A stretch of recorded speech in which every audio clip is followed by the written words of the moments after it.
spaces. Subterranean spaces. A diameter of 2 to 3 kilometers. Life from somewhere has chosen this almost like an airport.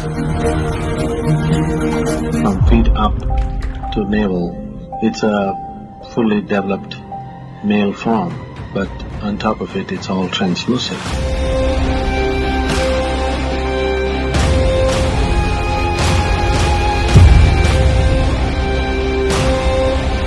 His problem was he could enter the solar system only at certain times. They want me minus my body. It would be nice one day to step in and see what the hell.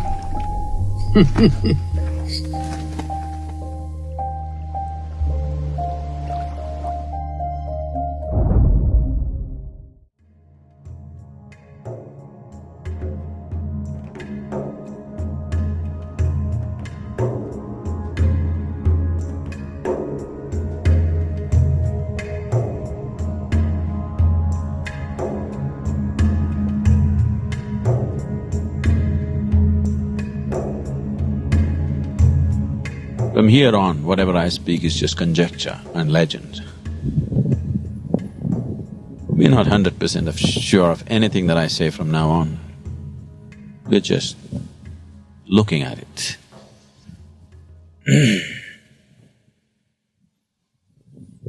One thing is clear, here, this we are 100% sure is there's a tremendous amount of activity in the lake. And this activity is… the nature of the activity is such that it has nothing to do with anything that we know as life on this planet. It's something totally different. It's life, but not the way we know it.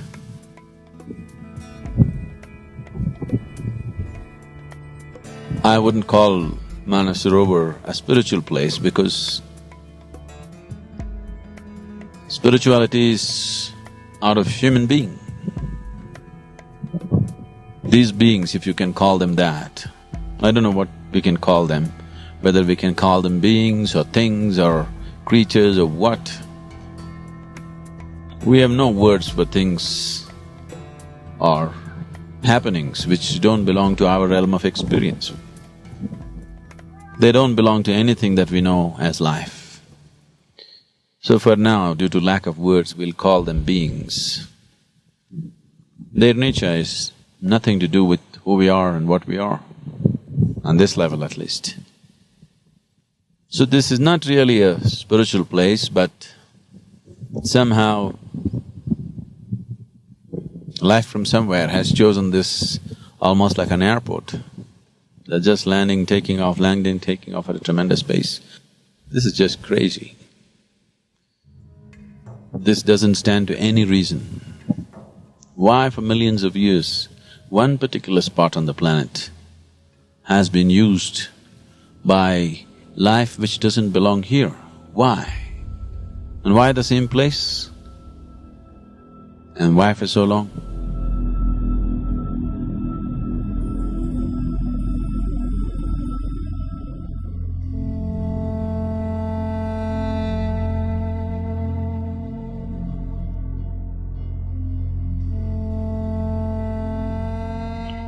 Why Kailash has always been considered as the abode of many great beings is because many great beings chose to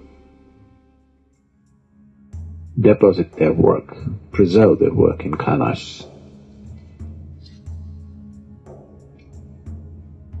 Starting from Shiva himself,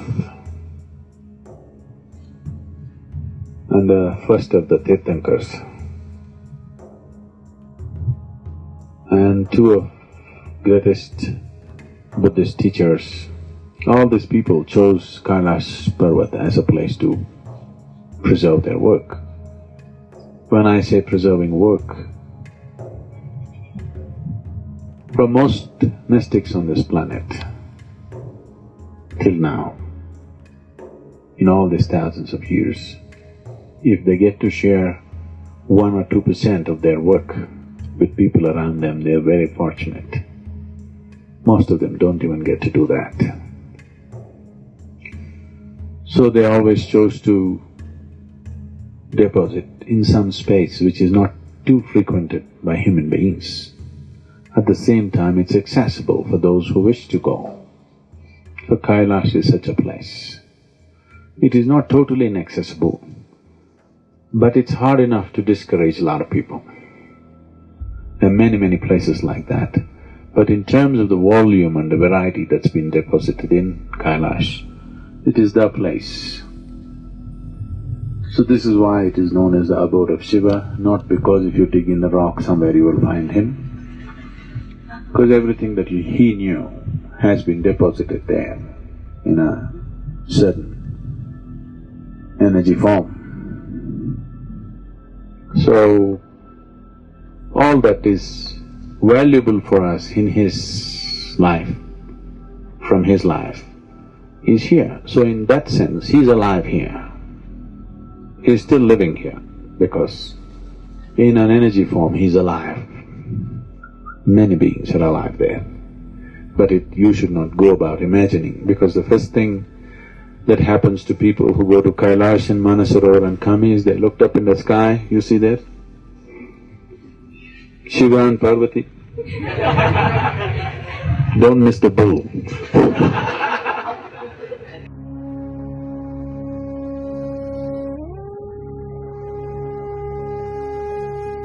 So Manasarovar is significant because it is culturally significant, because whenever Shiva is a bit of a vagabond householder, he goes away. So his wife, Parvati, instead of staying in Kailash, she comes down here because that's all iced up. She comes down here, at least there's cold water. So she lives here largely. I want you to imagine, you're the just only woman sitting on the banks of Manasarovar lake, nothing here. She wants to have a baby. She's unable to have a baby because Shiva's seed is not human. So, it's clear that she cannot have a baby with him. But when she's alone, when she's with him, she's fine. When he's gone for long periods, her maternal instincts took over, she wants to have a baby. So one day, she smeared herself with sandal paste head to toe, waited for a period of time, then slowly peeled off all the sandal paste. When you do this, a certain amount of your skin or your cells will come away. Making use of this, using her tantric power, she made the shape of a baby and breathed life into it. A nice little boy came, and she was very happy in the company of this boy, and he grew up, just the two of them, nobody. And Parvati wants to have bath. So she set up a small barrier and asked the boy to watch out, that nobody comes this way. So the boy took this duty as he's very proud to guard his mother. He's in that state. And Shiva and his friends landed up. So he wants to see his wife, he's coming that way. And the boy stopped him and questioned him, "Who are you?" Shiva, "You're asking me, who are you?" With a flick of his sword, he took off the boy's head and went to see Parvati. Very happy to see his wife after 12 years. But the wife saw blood on his sword and she screamed. And he got the works. Then he doesn't know what to do. He thought after 12 years he'll get a great welcome. Here she is freaking on him. She said, "You have to bring him back to life." So he looked around and the leader of the Ganas, he asked him, "What?" He said, "Okay." So he lopped off his head and put it on the boy's head. First head transplant.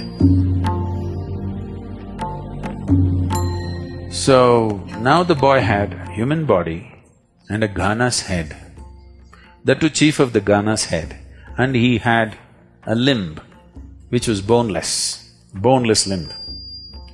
So he became a Ganapati, the chief of the Ganas. Somewhere down the line, artists from Sivakasi in Tamil Nadu, because they had never seen a Gana but the place was full of elephants. A boneless limb means they could not imagine beyond an elephant. So they slowly made that into an elephant. Whatever they do even today, everybody calls it only Ganapati. Nobody calls him Gajapati, okay? He's Ganapati. He is the king or the leader or the chief of Ganas.